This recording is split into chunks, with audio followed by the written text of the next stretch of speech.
नमस्कार दोस्तों, आप देख रहे हैं SB home news network Sanjay Vishwakarma के साथ।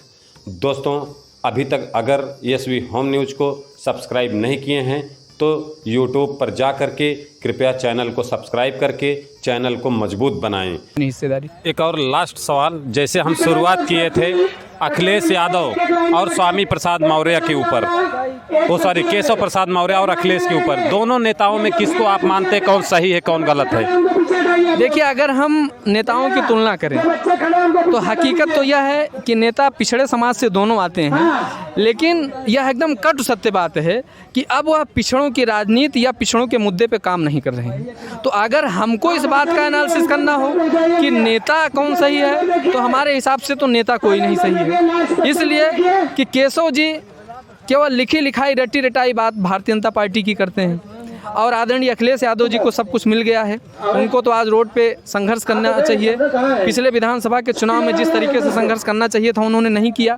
पिछड़ों के हक की बात जो करनी चाहिए थी नहीं किए। जब चुनाव आया तो उनको पिछड़ा याद आया और तमाम सारे पिछड़े समाज के लोगों को वह उपेक्षित करते हैं, बेइज्जत करते हैं, वंचित करते हैं। तो अगर आप विश्लेषण हमसे लेना चाहते हैं तो यह सत्य बात है कि अब पिछड़ों की रहनुमाई करने वाले जो पिछड़े समाज के नेता हैं उनकी सोच कोई पिछड़ी नहीं रह गई है। और वह हम अगर कंपेयर करें तो हमारे हिसाब से तो दोनों नेताओं की सोच इस तरीके की है, वो पिछड़ों की बात करके अगले लोगों का समर्थन कर रहे हैं। ओके, और एक और सवाल, आप एक पंकज मनु विश्वकर्मा जी, आप विश्वकर्मा समाज से आते हैं। जैसे कि लगातार भागीदारी की जो बात चल रही है, आप किस स्तर तक देख रहे हैं? क्यों भागीदारी विश्वकर्मा समाज को आज नहीं मिल पा रही? किसी पार्टियों में जो उनकी अपेक्षाएं हैं वो क्यों पूरी नहीं हो पा रही हैं?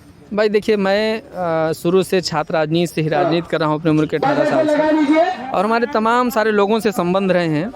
मैं विधान परिषद का चुनाव भी लड़ चुका हूँ, हमारे तमाम सारे नेताओं से संबंध भी हैं। लेकिन आदरणीय बाबू सिंह कुशवाहा जी को सिर्फ और सिर्फ मैं इसीलिए उनको अंगीकार किया कि अब अगर भारतीय डॉक्टर बाबा साहब भीमराव अम्बेडकर की विचारधारा को कोई आगे बढ़ाया तो मान्यवर कांसीराम साहब थे। और मान्यवर कांसीराम का अगर इस समय कोई लीगल वारिस भारत की धरती पर बचा है तो सिर्फ बाबू सिंह कुशवाहा साहब हैं। इस बात को समझने की ज़रूरत है। इसलिए हम लोग उनके साथ चल करके डॉक्टर अंबेडकर के सपनों का भारत बनाना चाहते हैं, और वो अब किसी नेता या किसी पार्टी किसी विचारधारा नहीं रह चुकी है कि वो पिछड़े दलित अक़लियत वंचित समाज के लिए काम करना चाहते हैं।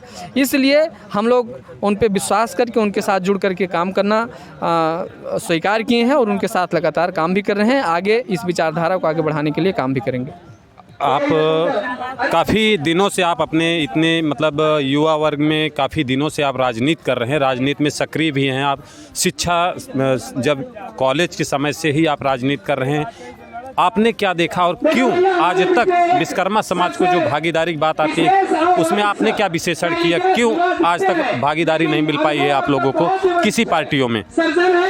देखिए, अगर हम इसकी बात करें तो मैं मानता हूं कि यह तो सत्य है कि राजनीति में कोई जो है किसी को हिस्सा कैसे तो देता नहीं। हमारा सीधा साधा समाज है और वह स्वावलंबी है, वो किसी से हाथ फैलाना किसी के आगे पसंद नहीं करते हैं और ईमानदारी से काम करते हैं। अभी तक उनका राजनीतिक विकास नहीं हो पाया तो उनके लिए सबसे बड़ा यही दंड है कि वह ईमानदारी से जिसके साथ रहे राजनीति नहीं किए। आज ज़रूरत राजनीति की है और अब हम लोग राजनीतिक विचारधारा को आगे बढ़ाने के लिए अपने पूरे मनोयोग से आगे जिस तरीके से समाज को लेकर के काम कर रहे हैं, मैं उम्मीद करता हूं कि आगे आने वाले समय में हम लोगों को राजनीतिक भागीदारी मिलेगी। हम लोग जिस तरीके से काम कर रहे हैं, नेताओं का विश्वास जीत रहे हैं, अपने समाज को एकत्रित कर रहे हैं, आगे हम लोग विधायक, सांसद, मंत्री, मिनिस्टर सब बनाने का कार्य करेंगे। ओके, बहुत बहुत धन्यवाद। आप लोग देख रहे थे SB home news network Sanjay Vishwakarma के साथ। जय विश्वकर्मा, जय विज्ञान, जय हिंद, जय भारत।